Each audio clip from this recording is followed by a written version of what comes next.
everyone, it's Shell from Scrap Secrets and welcome back to my channel. Today's day 22 in the 2024 Countdown to Christmas series with Marie from Marie's Vermont Creations.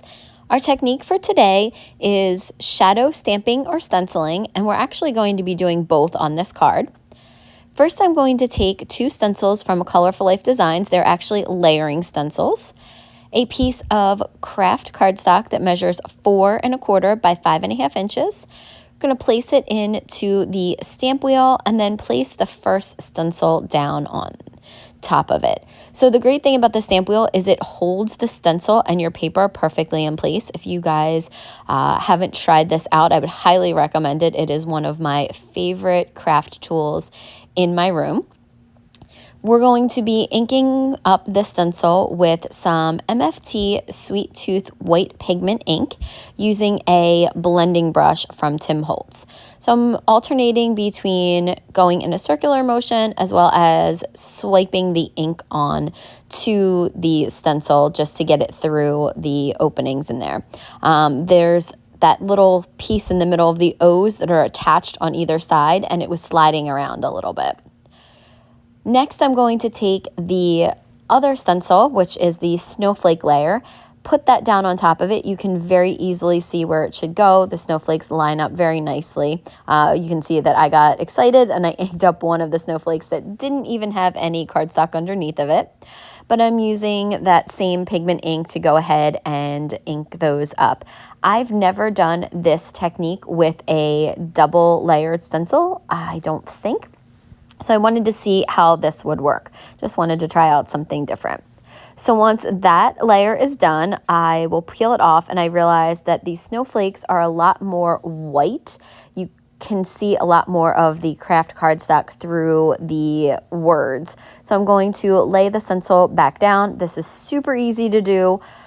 And then I'm going to go ahead and ink up the words again. I just very easily with the very easy to do, very easy to line up.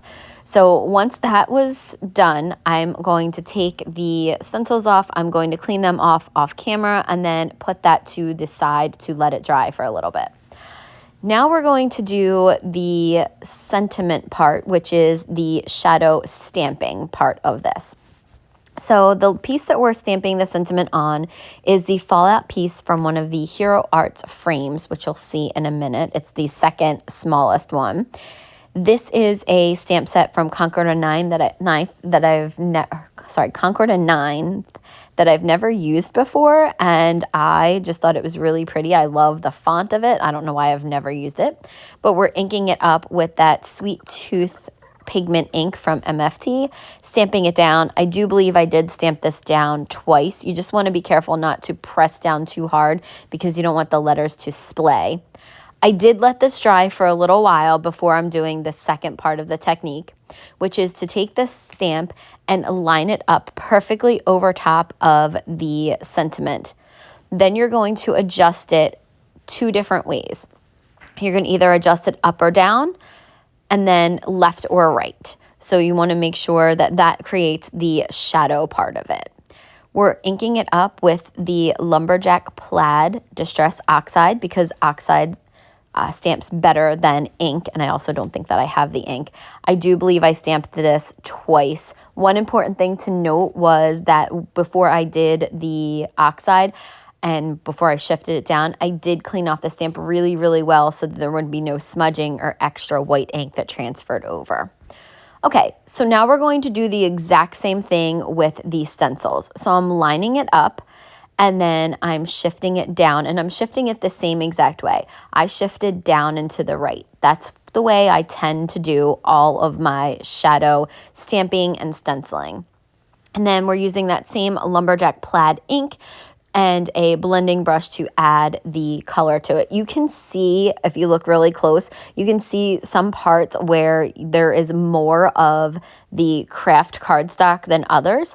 Oh, and then Brownie decided he was going to jump up, so I apologize. I wanted to leave him in there for just that little quick second. He was excited that I'm home. I was in New York City for the past couple of days. I had a food show up there. I took my mom up for her birthday.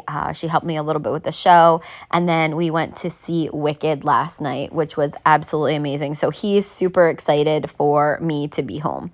I'm going to go ahead and put the snowflake layer on, and we're going to do the same exact thing. Line up the snowflakes, shift it down a little bit, and then to the right a little bit. I think I did shift these ones a little bit too far, but it turns out I really like the way that it came out. So if you think you made a mistake, just keep going with it. I wasn't really sure at first, but I really liked it.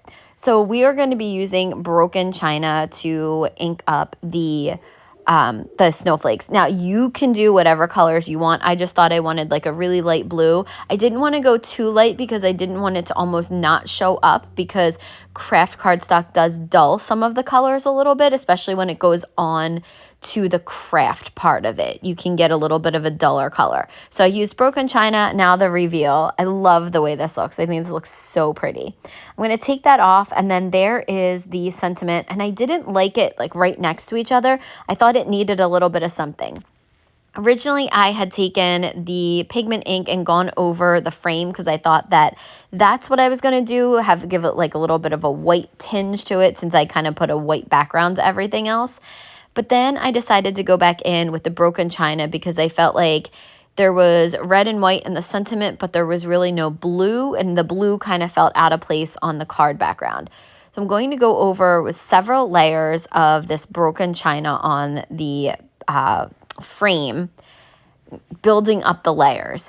And there are pieces that kind of come out of this, so that these are pieces that kind of stick up. So you have to be really careful when you're doing this. They added a little bit more ink, and I'm protecting my fingers because I had ink everywhere. I'm always really super messy when it comes to Distress Oxides. I don't know if anybody else is. So while you're watching me do this, and then I'm going to pop up the sentiment on one layer of foam tape and then the frame on 2 layers. I thought I'd talk to you about this series real quick. Oh, we are almost done. Marie and I do 25 videos each year for the series. We come up with 25 different themes, techniques, ideas, etc. Put them into a randomizer and post videos every Monday and Friday. We do have a playlist. I have one from my videos and then years past from when I've done this. I did the video series a couple years by myself before Marie got involved, and Marie actually has a playlist from last year and a playlist from this year.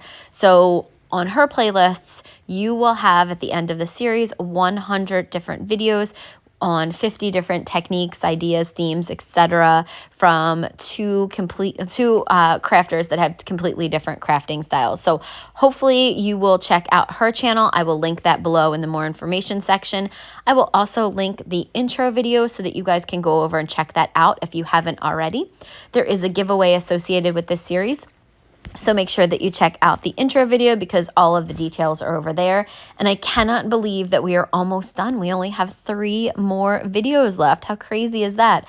Also have not really started making my own Christmas cards. So hopefully this weekend, after all my papers are due, they are due tomorrow, which is actually when this video posts, it'll actually be the same day. All my papers are due on Friday, and then I am done school for the semester, and hopefully then I can start to wrap Christmas presents and make cards for myself for it to send out. Okay, so we are taking the card base and scoring it at 4 1/4 inches. It was 8.5 by 5.5. And then we're going to use the Barely Arts glue to attach the card front to the card. And that is the project for today. If you guys have any comments or questions, feel free to leave them below. Also, if you have any suggestions for video ideas, Marie and I do a video series once a month after this Christmas series. So we would love to hear what you guys think. And I will see you guys again real soon for another video. Bye!